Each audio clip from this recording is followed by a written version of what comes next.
What's good, gamers? My name is Dr. Ryan Sproul, PsychSensei here. Today, what I wanted to do is continue our discussion on mental toughness in esports gaming. If you're coming back, welcome back. If it's your first time here, just a little introduction of what I like to do. I like to read articles, take some nuggets from these articles to see how I can use them with my players, with coaches, with anyone in esports, and to really just try to get some bits of information out there for everyone to use. My favorite part of this whole thing, this show experience, or whatever you want to call it, interacting with all of you in the chat. I think that's the most fun for me. Listening to all your questions, seeing how I can best answer them, having discussions with all of you, that is definitely more fun for me. I played a lot of normal games and the quality of games was sadly bad, but it was because of some negative attitude from my teammates, but I played a lot of normal games at least. I think that's something that you wanted to talk about yesterday, was you actually playing games, so congratulations, man. I think the thing that I would suggest, turning off chat, dude. I would turn chat off, I would even turn pings off if that's not helpful for you. Especially if people are being toxic in the chat, just don't need to pay attention to them. The next thing would be refocusing it back on you, man. What are you trying to focus on? What are you trying to get out of these games? What do you want? And then you cater your games towards that win condition. But going back to it, yeah, dude, turn chat off. It's not gonna help you. There's some people just want to see the world burn. Pomodoro technique is something that I use. What Pomodoro technique is, it's very, very simple. All you need to do is set a goal. Then you set a timer. My timer's for 20 minutes. Focus on what that thing is at hand. And then after 20 minutes, you'll hear a ding. And at that ding, what I like to do is I like to go through the chats. I like to take a little break. I'll stand up and stretch. I welcome you to come stretch and drink water with me and just talk stories for about 5 minutes. And after that, you'll hear a ding, and then I will go back into the article to find some more stuff for all of you. Mental toughness. The two MT questionnaires administered were the MTI and the MTQ6. Also, why it's important to understand what things they use is because it contextualizes the responses. Statistics, yay. Results. Contrary to predictions, correlation analysis demonstrated that there was no association between overall mental toughness level, both frameworks, and stressor intensity. However, there was a small significant inverse relationship between MTQ6 dimensions, emotional control, life control, and stressor intensity. For threat perceptions, a small significant inverse correlation with emotional control was found, whereas for challenge perceptions, there was a negative correlation with the MTQ6 total score and life control. What this means is like an inverse correlation is when one goes up, the other goes down. So for threat perception, a small significant inverse relationship. So when emotional control went up, threat perception went down, or vice versa. When threat perceptions went up, control went down. There's small to moderate positive correlations for both the MTQ6 total and MTI. Small significant correlation was identified with challenge, commitment, confidence ability, and interpersonal. So if it's a positive correlation, when one goes up, they both go up. However, it's important that we also highlight that even though there's a correlation or relationship, correlation does not mean causation. Just because something is related to something, that is not the root cause of why that thing is.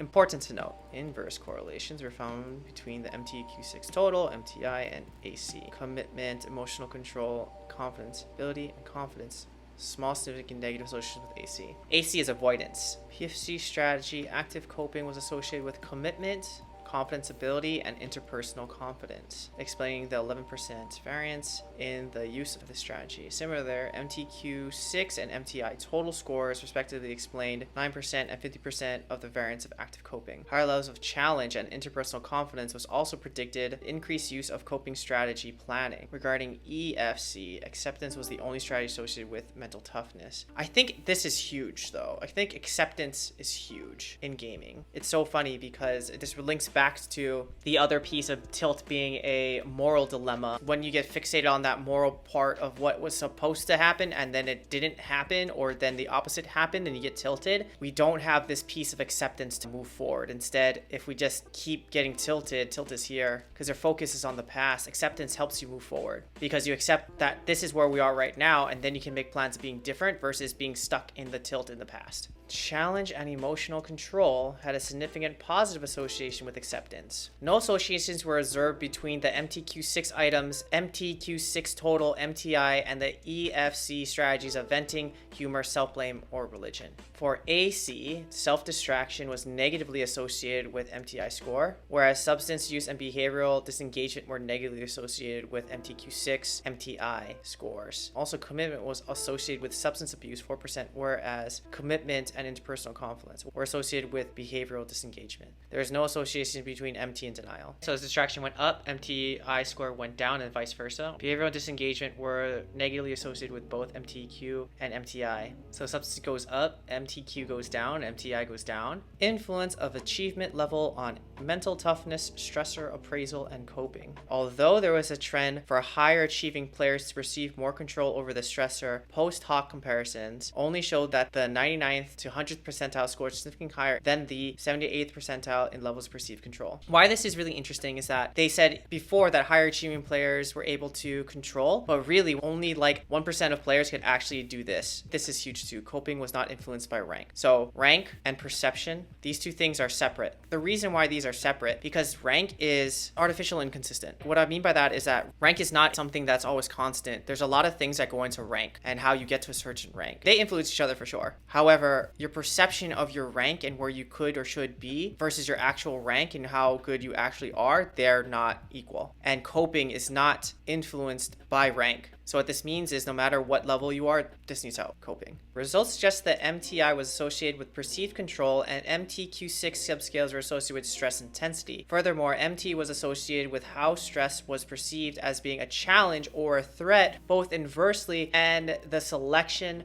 of coping strategies. Perception. This is key. I think, therefore I am. That's how I'll always be. I think that's huge. We're talking about perception here. And your perception is skewed too, because you have your own biases. Results do not support a priori prediction that esport athletes with higher overall levels of mental toughness will report lower levels of stress intensity and higher levels of control. Esports athletes may experience different types of stressors. The reason why I would agree is I think that esport athletes, because of the nature of the cognitive or mental heavy game or mental heavy emphasis in esports versus traditional, I can see why this makes sense. Esport athletes with higher levels of emotional control rated the intensity of self-reported stressor lower. It appears that only those esport athletes who reported to have higher levels of emotional control were able to reduce the intensity of the perceived stressor. It appears that only those esport athletes who reported to have higher levels of emotional control were able to reduce the intensity of the perceived stressor. We're talking about keeping this thing online, because if we think about keeping this online, what happens when emotional stressors become too high or our perceived emotional stressors become too high, this thing gets overwhelmed, it shuts off, and now you're thinking with amygdalas. Very emotional, very fear leaning, very non-logical, but it keeps you alive. Is that great? Yes. For life, it's amazing because it keeps you alive. In esports, bad because it kills you because you make suboptimal decisions in a very cognitive heavy activity. Take that back, Nay. Amygdala thinking in life, only good in any of those 4 Fs that we talk about: flight, fight, freeze, but for regular thinking, rationality, logically thinking, using amygdala to do those higher end processes of like logic and all that kind of stuff, not great. But for anything quick that you need to respond or you're gonna die, great. Positive association was observed between overall mental toughness and stress control. Esport athletes with higher mental toughness reported more control over the self-reported stressor. Control. I would also write power. These are common words that you'll see woven through all of these articles. Power, control, intent, perception. These are common themes through all the articles I've read. So I mean, if we categorize it that way, perception, power, and control, I think it'd be very helpful to think about what points do you have control and power over, and if anything, it's your perception. This sentence is really interesting. Literature on mental toughness has described more mentally tough people as having an unshakable faith in their abilities to control their own destiny and an increased ability to remain in control under pressure, because cognitively, they're keeping their frontal lobes online. When you think about faith, what removes fear from people? I'm thinking about religion and things like that. But what I'm guessing is that what removes fear from people with faith is that they just believe. And their belief is that's perception. That's all it is. So mental tough people can control this perception of themselves. I think that's where it lies. Timer's up. We're gonna stretch and go through chat. How's that? When you said that your brain kind of turn off and you get tilted, I'm not sure about that, because sometimes I get slightly tilted, my thinking gets more narrow and way more focused. That's interesting. Yeah, I mean, for sure, some people play better with that in their mind. I'm wondering if it's not a tilt thing, but I wonder if it's a focused thing. So perhaps for you, it's not that you're getting tilted. I'm thinking about like if you were a boxer or like a fighter and you go into the ring all like, I'm ready, let's do this. And like you're like chilling or you're taking it to your time and you get punched in the face a couple of times, like, okay, now it's on. And then you like really start fighting. I wonder if it's like that for you. So what it seems to me is that you're using this tilt or slight tilt as a marker that you need to start paying more attention. You need to concentrate more. You need to focus. So I'm wondering if that's what's happening for you, perhaps. You get slapped in the face, like, okay, now it's on, now it's on. Or I can't disrespect this person. I have to play better. Maybe that's what you're doing. Tilt, on the other hand, basically this shuts off. So maybe you're not tilted, but again, maybe you're using that signal to play more intentionally. That's what I'm thinking. Maybe it's just that intentionality piece for you that's helping you. And also, I would go on a limb to say that really when you think about emotions, all emotions, we can think of them instead of something we should avoid or something we should chase. I'm thinking about like good emotions like happy, we try to chase that one. Or bad emotions like sadness or loneliness, we try to avoid those ones. But instead, how cool would it be if you really just used emotions for what they are? They're just like a highlighter, like this. Emotions are a highlighter to show you things in your life that these things are important to you. Whatever strong emotion you feel, that's just a mark. It's a different color. You really looked at your emotions through that lens instead of trying to put values upon different emotions or emotional states. Maybe instead what you could be doing is just seeing for them for what they are, highlighting them in your head and saying, oh, that's important, this is not important. And then the question becomes, why? I never really controlled this and I stay at that mood for a long time until I take a nap or just sleep. So maybe again, you're tired, you're fatigued. Because again, also mood and fatigue, hunger, all these things are related. Maybe even looking at when these things happen and then asking yourself, why do you think this is happening? For me, I'm thinking it's mental fatigue because you feel better after you rest. So it just sounds like you're tired, bro. Good combos, good combos. Let's jump back into it, shall we? After reading this article, I don't like this word mentally tough. I'm becoming less and less fan of mentally tough. Basically, the contrary of someone being mentally tough is they're weak. You're mentally weak. However, as I continue to read more articles about mental toughness, it's not about being strong or weak. Instead, it's more about being able to regulate yourself and control or be mindful of what's happening so you can make better choices. So I don't like mentally tough because I don't think people are weak. I think that people don't practice. So it's not a weakness thing. They're just out of practice. I think there's such a bad connotation like, oh God, that guy's so mentally weak. It's like, oh, now I'm weak and I have less motivation to try because I'm just weak. So throw mentally tough out, IMO. So this study did not support previous studies in the area of lower threat and higher challenge appraisal with more, quote, mental toughness. In addition, overall, the score of MTQ6 and life control subscales had a negative association with challenge. Challenge and threat appraisal is not dichotomous. Esport athletes appear to appraise stressors as both threat and a challenge at the same time. Let me think about that a little bit more. Differences in threat and challenge perception between esports and traditional sport athletes could be explained due to the online nature of esports. That makes sense to me. They showed support for the hypothesis that PFC and both the dimensional and strategy levels, active coping, use of instrumental support, positive reframing, and planning was positively associated with total mental toughness. MTQ subscales commitment, confidence abilities, interpersonal confidence, predicted increased active coping and higher levels of challenge and interpersonal confidence, predicting increased planning. Mentally tough athletes were more likely to use PFC strategies. And basically, this goes back to intent. They're more intentional in using these more active strategies because these active strategies place the power and control back into them. Very internally focused on what you can do. Esport athletes in the top 40% cope with stressors similar to high-performing sports athletes, and that mentally tougher esport athletes appear to want to actively deal with their stressors. If then you want to be within the top 40, we have to acknowledge that coping with stressors is one of the key factors to get you there. If the top 40% of esport athletes are able to regulate their stress or able to regulate or keep this online longer, that's something we also need to do besides just practice with these bad boys.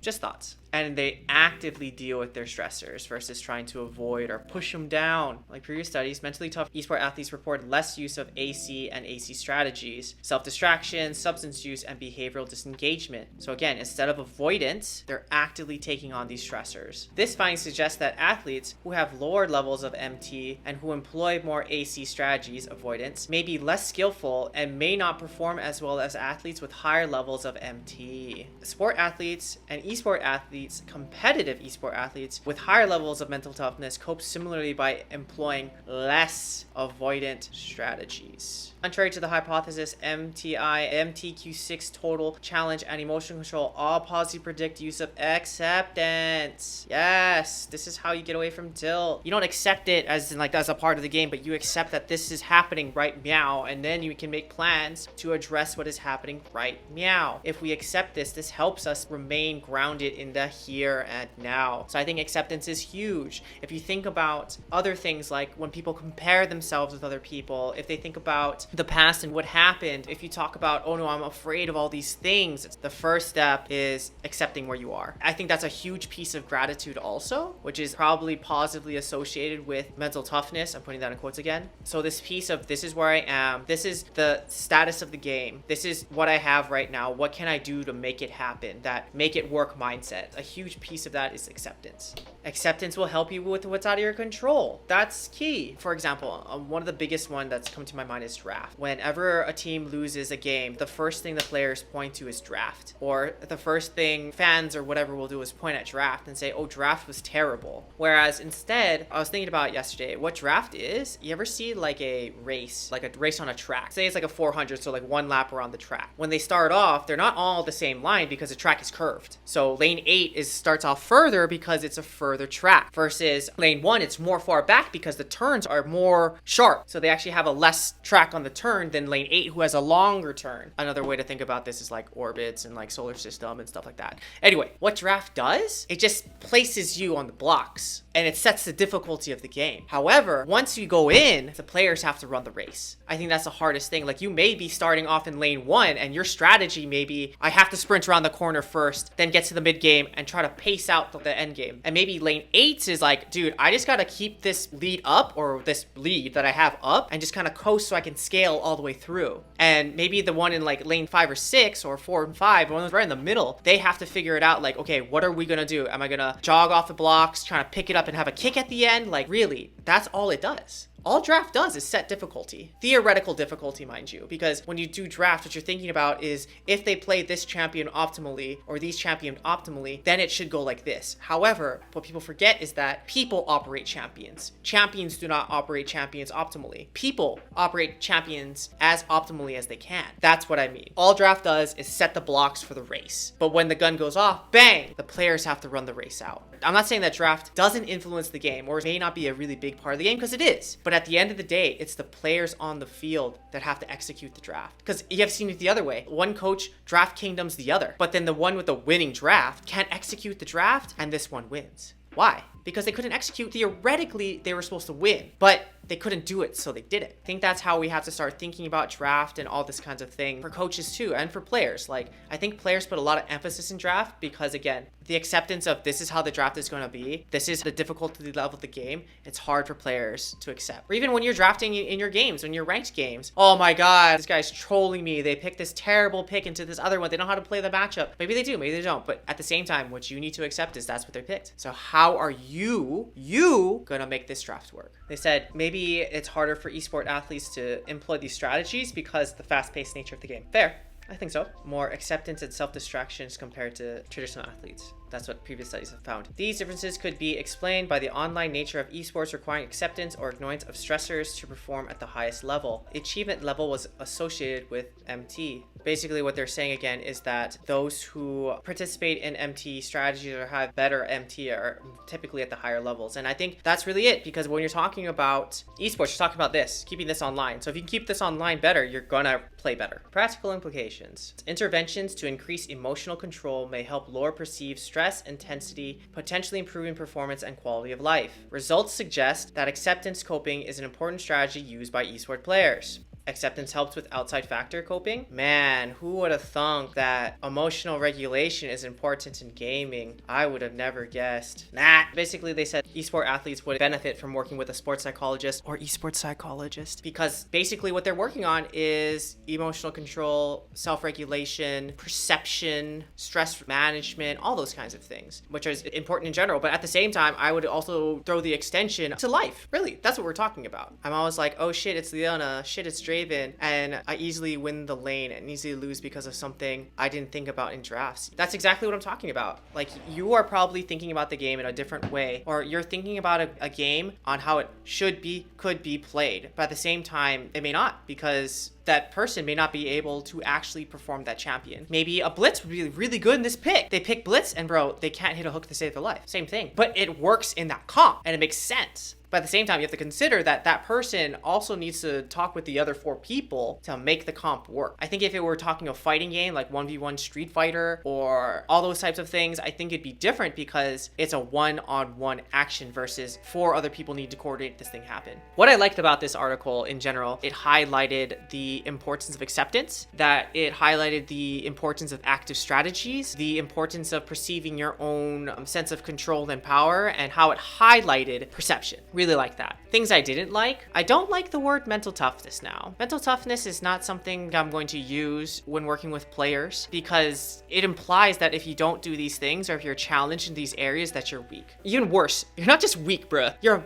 mentally weak. Oof, that just sounds bad. I don't even like the sound of that. Really, what it comes down to is you're not weak, you're just out of practice. I mean, that's what, like, you're lifting weights. You're perceived as weak because you haven't lifted this weight before. You haven't practiced the skill before. However, once you start going to the gym every day and you start lifting that weight, it becomes easier. Then you can go up to the next weight. And then here's the thing too, strength and weakness is all about, again, perception. That's all it is. For example, if I go to the gym and I start with 20-pound weights, just curling 20 pounds, say I can't do it, then I notice 1 week I can lift 25 pounds. Wow, I think I'm strong. And that's my perception of me growing and being strong. But then again, I look to the right and there's that dude that only goes to the gym and he's like cranking out 100-pound dumbbells. It's like, wow, compared to that person, I'm weak. The problem with those things is that we're comparing ourselves to something that's out of our control. We're comparing ourselves to somebody else, and instead of focusing on what we need to be doing and how we are growing and getting stronger on our own. And that's the ding. I beat my timer. I think that's why I don't really like the perception of mentally weak or mentally strong. I think instead, by using those terms, we are comparing ourselves to other people, which probably put us at risk for tilt and self-doubt and all those negative self things that come up with comparison. So instead, I encourage you, instead of looking at others as measuring sticks of what you can do or where you should be, instead, I suggest that you look at mirrors and see how you are growing, see how you are getting better, setting good metrics for yourself, not based on things that are not in your control, outside factors, but instead more objectively on what you're doing and how you're trying to grow and how you're progressing in that area. But other suggestions, don't look at rank. Rank is not a great metric of success. And I know before you let me hear me out. There are so many factors that go into your rank. There are so many factors, especially in a team game, that goes into rank and your success. If you learned anything by trying to climb the ladder, is that it's not linear. It's not constant success. It's not constant failure. There's ups and downs. And then it's the challenge of not seeing, oh, what could the team have done better this game, unless you're playing competitive, that's different. But instead, if you're playing solo queue, the question is, what could you have done better? And then it's like, oh, if only X, Y, and Z did. No. You're right, X, Y, and Z did that. How did you respond? What could you have done? Oh, well, they just kept inting. Okay, what did you need to do then? How could you have pushed the game forward? How could you have more influence in the game? That's the question that we have to ask ourselves. It feels bad, man. This thing is not easy sometimes to actually look and say, oh, I had full agency over this decision. I had full agency over the situation or whatever. And you may not have. However, where were the points where you did have agency and control? And like I said earlier, if anything, you have agency and control over your perception. It's not easy. Looking in the mirror is not easy, trust me. Dude, when I was trying to make the YouTube video of these things and I had to actually listen to my voice and all the uhs and ums and slurs, oh my god, it was brutal. And for sure, responsibility is scary. At the same time, you have a lot of power. You have a lot of control. I think that's something we forget. I mean, the Uncle Ben statement of great power comes great responsibility. People forget how much power we have, or we're afraid of our own power and to take our responsibility of our actions or our thoughts or how we choose to steward it, honestly. So I feel you. Responsibility is scary. At the same time, you are powerful. You are amazing and responsible for you and your thoughts and your actions. Here's the Indiana Jones quote, choose wisely. On that note, thanks so much for hanging out with me. As always, my name is Dr. Ryan Terrell, your PsychSensei, teaching how to think, play, and slay. One game, one article, one day at a time. All right, friends, I'll catch you later. Thanks for hanging out. Peace.